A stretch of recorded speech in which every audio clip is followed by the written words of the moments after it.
胃阳不足，为什么会导致咳嗽？阳不足怎么还会形成这种火呢？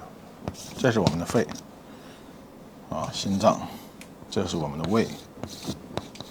胃如果寒了，会出现什么现象？我们正常情况下我们的水谷我们吃的饮食进到胃里面以后，水谷精微，引入于胃，游溢精气，上输于脾，脾气散精，上归于肺。引入于胃，到了胃里面之后，游溢精气，上输于脾，通过脾的散精功能，它给肺，肺受的津液它要来自于从这个脾上，从脾上往上生发，它最开始是从胃里面来的，胃里面脾为胃，散其津液，脾把这津液帮助胃里面的津液给它散，它怎么散？散给肺，肺以后，然后呢，它再分布，它再往下降，分给四肢百骸，分给其他脏腑。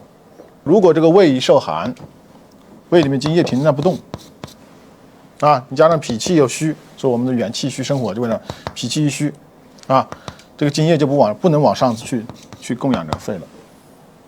不是供养这个肺，上面肺就会没有水就会燥，肺燥最开始出现在什么呢？在它的经络里面，主管的络脉会出问题。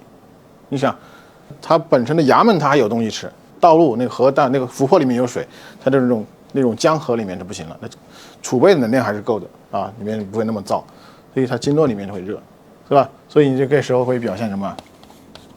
嗓子干，甚至嗓子疼，咽干咽痛。